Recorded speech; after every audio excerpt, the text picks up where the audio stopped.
Hello my dear friends and welcome back to another Star Wars news update. In today's video we're going to be talking about the Book of Boba Fett, JJ Abrams and more. As always my dear Mandalorians, before we dive into it, please may I ask you to hit that big red subscribe button if you've not done so, and also be sure to give that bell a good old tickle to be alerted each and every time that I post new videos. So without much further ado and without any more jibber jabber, let's dive straight into it. So we're going to begin with the Book of Boba Fett. As I talked about in a previous news update, the show is codenamed Buccaneer, while the Mandalorian is codenamed Huckleberry. Recently we saw Temuera Morrison sporting a Buccaneer top, and now we have leaked pictures of crew shirts for the show. While on the back of the shirt we see the famous Book of Boba promotional print on it, the front of it has a lot of Star Wars fans talking. That's because it's very clear that the logo has Grogu on it. Now while you might think that this is just a generic Lucasfilm shirt that could incorporate the Mandalorian, it isn't. It's distinctly for the Book of Boba Fett based on the name Buccaneer and the font and style of the design. So this is deliberately Grogu for the Book of Boba Fett. If you guys remember, a while back I actually reported on the rumours of Grogu appearing in the Book of Boba,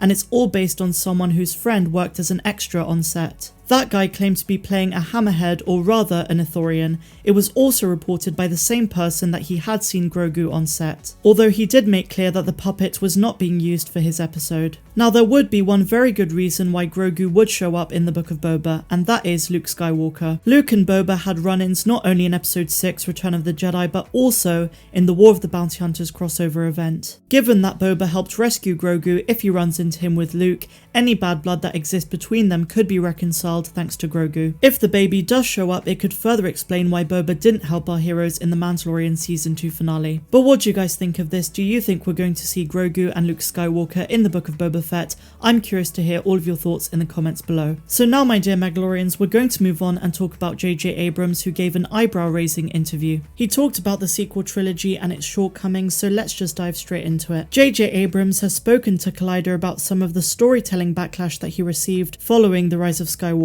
and he admits that there were some missteps that could have been avoided if the team behind the movie had been better planned from the start. I've been involved in a number of projects that have been, in most cases, series that have ideas that begin the thing where you feel like you know where it's going to go, and sometimes it's an actor who comes in, other times it's a relationship that as written doesn't quite work. And this is perhaps a reference to the backlash about Rose Tico and Finn. And things that you think are going to be just so well received just crash and burn, and other things that you think like, oh, that's a small moment, or that's a one episode character, suddenly become a huge important part of the story. I feel like what I've learned as a lesson a few times now is that you have to plan things as best as you can, and you always need to be able to respond to the unexpected. And the unexpected can come in all sorts of forms, and I do think that there's nothing more important than knowing where you're going. So now this is the bit that relates specifically to the failure of the sequel trilogy to have any sort of coherent plan from the start. Abrams continued noting that he learned the hard way that having a roadmap for a plot is the most important thing. There are projects that I've worked on where we had some ideas but we hadn't worked through them enough.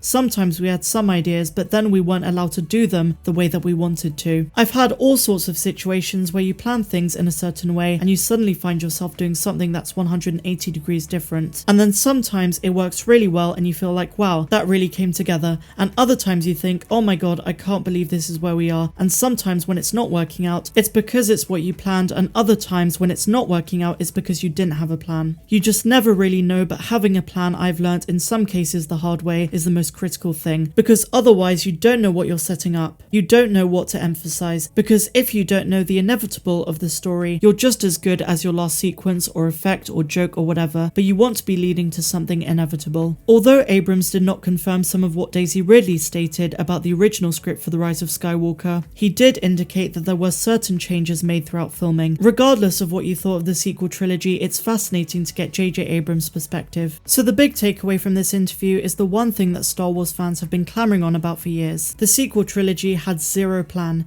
It's insulting as fans that Star Wars was treated with such disrespect, but something to make absolutely clear is that you can't put all of the blame on JJ for the 2 movies that he directed. The studio itself had a big hand in not being organised, especially when it came to 9. When it comes down to it, The Rise of Skywalker spent 3/4 of its runtime retconning The Last Jedi. One thing I picked out is he's absolutely absolutely right when he says that there are elements in movies and series that you can't predict how an audience is going to react to. Something else which was intriguing was his frustration. I really got the sense that he was frustrated, and I'm positive that there was a lot of tension in the lead up to episode 9, considering the reshoots and all of the alterations made in post-production, and bearing in mind that he was hired at the last minute. He can't exactly say that The Rise of Skywalker was his best work, but he can't be blamed solely for that. But what do you guys make of this interview? I thought it was really interesting, so tell me your thoughts in the comments below. So now, my dear Megalorians, we're going to be talking about Dave Filoni, who seems to really listen to the fans. I hear you. Filoni responds to fans' call to save the Clone Wars.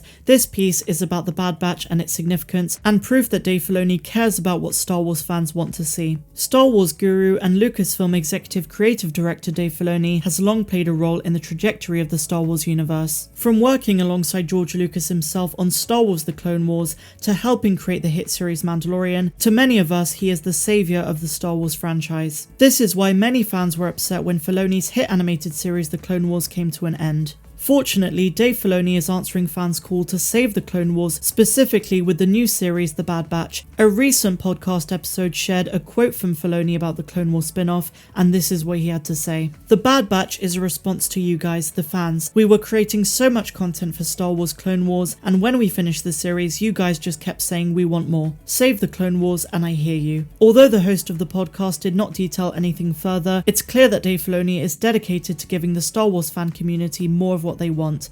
This has been proven in every project that he's had a hand in, from Ahsoka returning in Rebels to the reintroduction of Jedi Knight Luke Skywalker in Mando and more. Dave Filoni's newest feat, The Bad Batch, follows Clone Force 99 immediately after the Clone Wars, during the execution of Emperor Palpatine's Order 66. After 4 episodes, although we don't know exactly where The Bad Batch is going to take us, if we know Filoni, it's going to be amazing. In addition to Star Wars The Bad Batch, Favreau and Filoni are currently working on expanded Mandalorian universe content. For example, the Book of Boba Fett is set to debut in December of 2021, with Ahsoka and The Mandalorian Season 3 coming early in 2022. Dave Filoni knows what Star Wars fans want because first and foremost he is one.